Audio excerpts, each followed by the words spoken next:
Salut à tous, la team OL, tout même chaud pour Lyon Fan TV. Très très heureux les gones de vous retrouver pour une nouvelle vidéo. J'espère que vous avez profité du beau temps qui règne de partout en France. Alors je sais que tout le monde n'est pas en France, mais en tout cas à Lyon, il a fait un temps splendide. En tout cas, ça avait de quoi nous remettre un petit peu du baume au cœur, parce qu'en tant que supporter lyonnais, on passe des très mauvais moments. La semaine dernière, ce match nul contre Reims, nul dans tous les sens du terme, nous a laissé encore une fois un goût amer dans une saison très compliquée. D'ailleurs, je croise avec mes compères de la chaîne, notamment Juliano, avec qui je passe un peu de temps. On croise des supporters suiveurs de cette chaîne. D'ailleurs, je tiens à les remercier, à leur faire un petit coucou, notamment Hugo et Louis, avec qui j'ai pu échanger, avec qui nous avons pu échanger ces derniers jours. Et le constat est implacable quand on vous croise, c'est que vous êtes déçus. Vous êtes déçus de cette saison et vous avez finalement une forme de désamour pour le club, mais vous continuez quand même à les soutenir. C'est un petit peu cette frustration qu'on a tous pour notre club. On est déçu vraiment de ce qui se passe, du rendement, de l'état d'esprit général de l'Olympique Lyonnais. Pourtant, on a tout pour réussir. On a tout pour réussir. On a une communauté de fans, on a des supporters qui sont géniaux, on a des belles infrastructures, on a un club solide. Mais pourtant, la mentalité n'est pas bonne. Voilà, ça c'est le mot qui ressort quand on croise des supporters. Quand je croise des supporters, ils me disent, mais Thomas, la mentalité de ce club, elle est affreuse. Oui, elle est affreuse. C'est une mentalité horrible.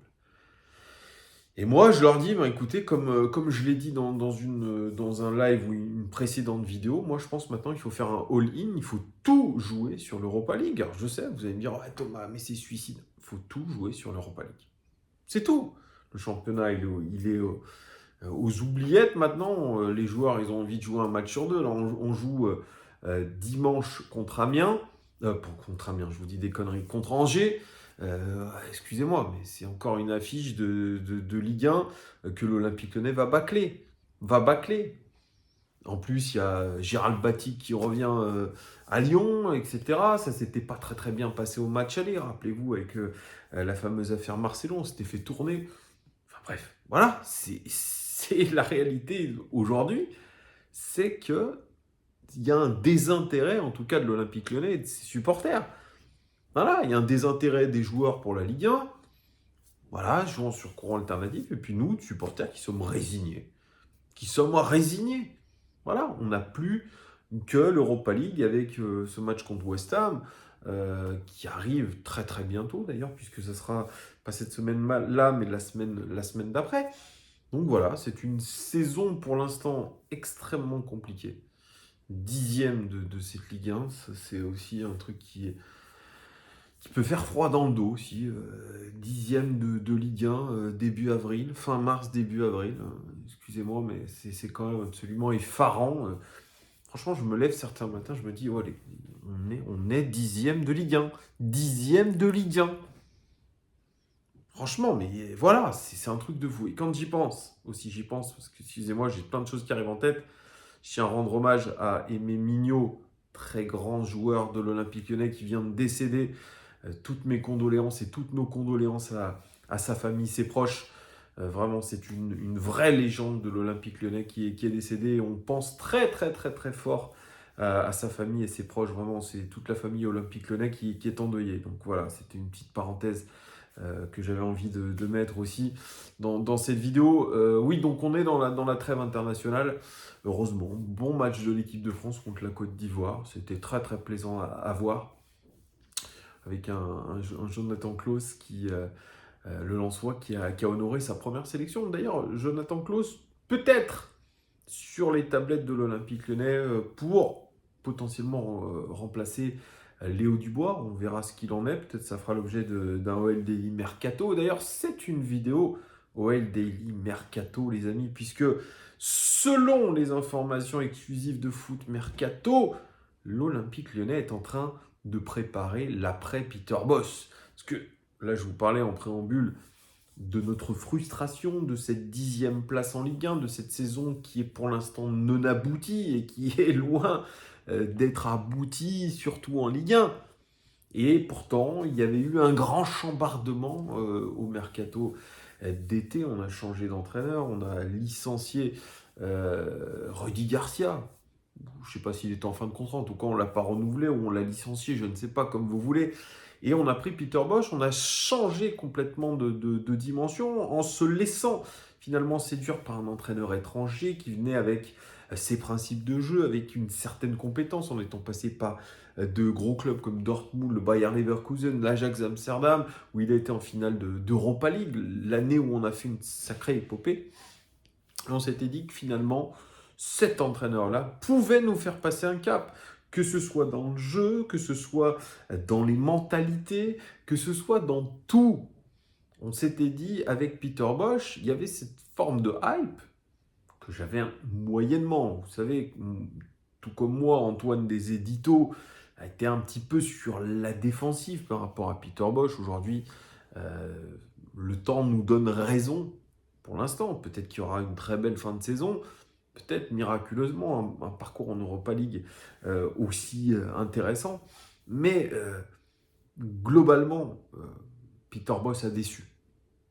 Il a déçu puisqu'il a été incapable d'insuffler un vrai style de jeu à l'équipe. On l'a vu, je pense, peut-être qu'une fois cette saison, c'était contre Nice, qui était l'un des matchs les plus aboutis, je pense, de l'Olympique Lyonnais, le match le plus abouti de l'OL. On l'a vu par intermittence, trop par intermittence. Et pourtant, aujourd'hui, on est un club qui est invaincu en Coupe d'Europe. Pour l'instant, cette saison, on est invaincu en Coupe d'Europe. Donc il y a cette sorte un petit peu de double visage un petit peu de l'Olympique Lyonnais, que ce soit en Coupe d'Europe ou dans certains grands matchs, et puis dans tout le reste un petit peu de l'année, le pain quotidien de la Ligue 1. Peter Bosz lui-même confiait récemment qu'il ne comprenait pas pourquoi il y avait deux visages à l'Olympique Lyonnais. Bah oui. Encore un énième entraîneur qui ne comprend pas la mentalité des joueurs, la mentalité qui est au club.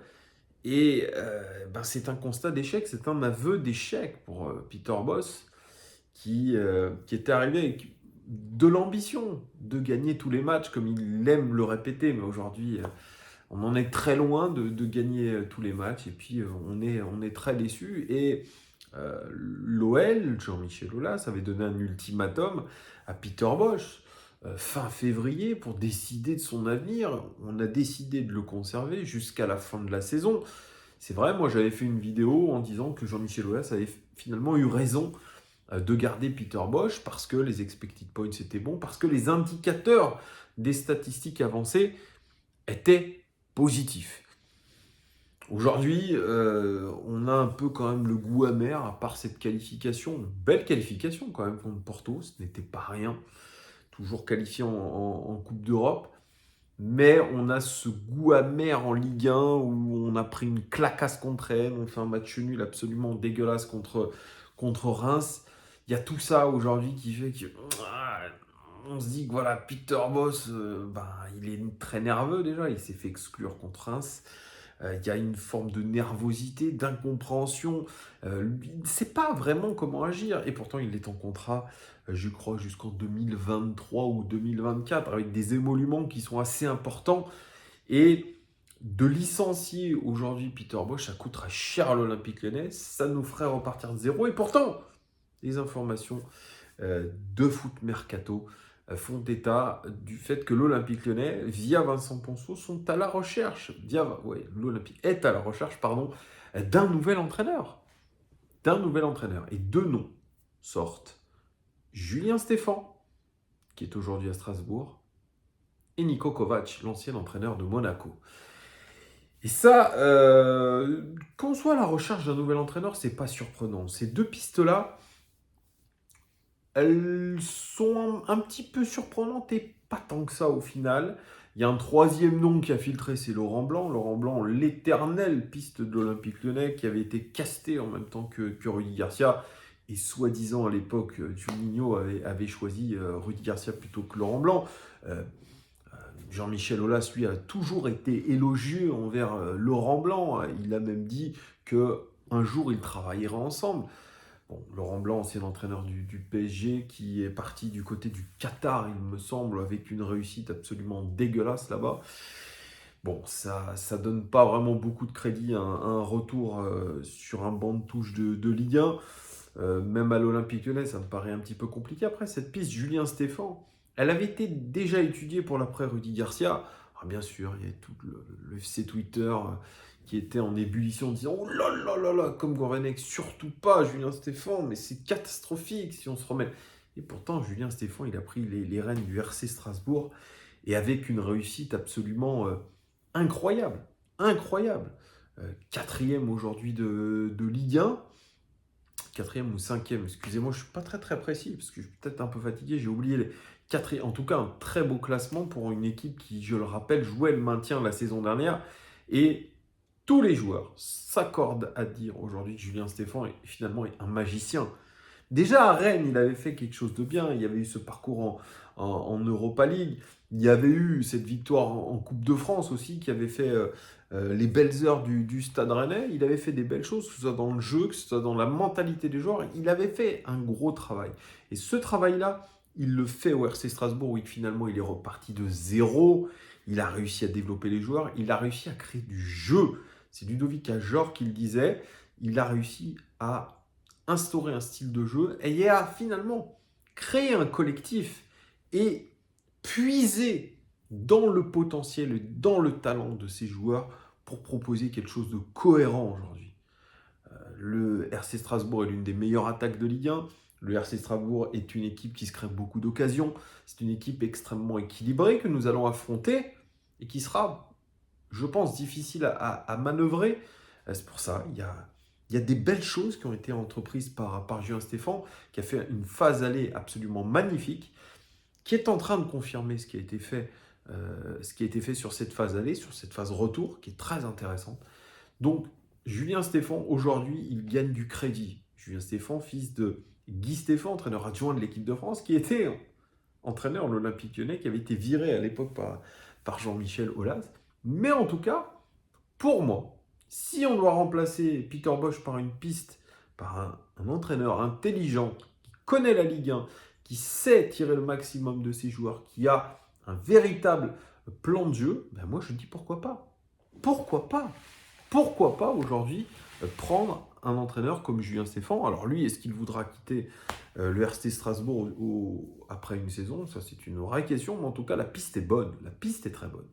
Niko Kovac, entraîneur licencié il y a 1 ou 2 mois de l'AS Monaco, qui nous avait ravi la place de barragiste en Ligue des Champions la saison dernière. On avait eu beaucoup de difficultés vraiment à jouer contre Monaco, que ce soit en Coupe de France, que ce soit en championnat, même si on avait eu une victoire de prestige la saison dernière à Monaco, à Louis II, avec ce but de Ryan Cherki, rappelez-vous. Mais on a eu toujours des difficultés à jouer contre cette équipe de Niko Kovac. Niko Kovac qui a mine de rien, établi un gros travail à Monaco. Gros travail. D'ailleurs, un licenciement assez surprenant, alors que Monaco était 6e de Ligue 1 et nous, on était en bas.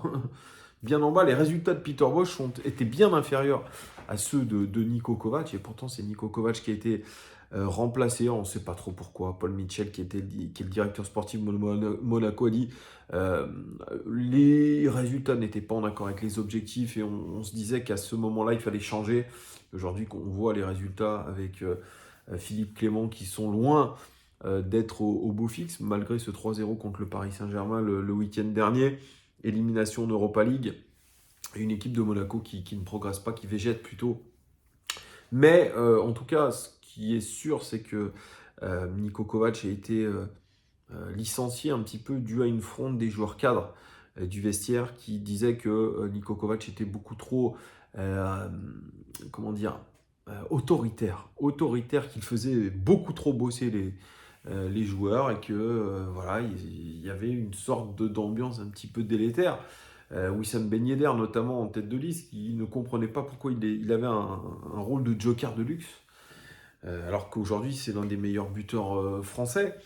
Voilà, il y a eu un petit peu cette ambiance qui s'est délitée entre le coach et les joueurs, mais ce qu'on retient de Niko Kovac, c'est un entraîneur extrêmement intelligent, un communicant aussi absolument parfait, même si on peut imaginer qu'il soit un petit peu sournois, qui sont un petit peu manipulateurs sur les bords. En tout cas, voilà, c'est quelqu'un qui est très classe, qui inspire un petit peu le charisme.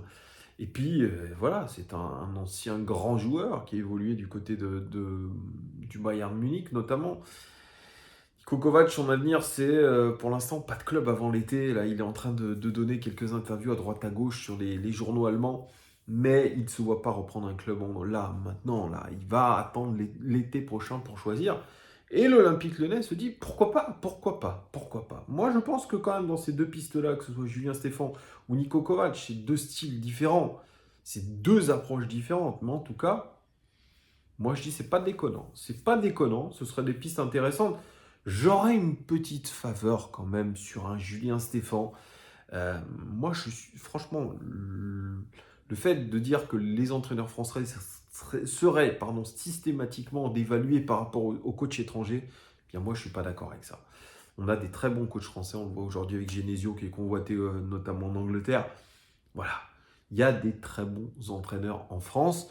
Galtier, c'en est je pense, le symbole, l'exemple. Je trouve que c'est top.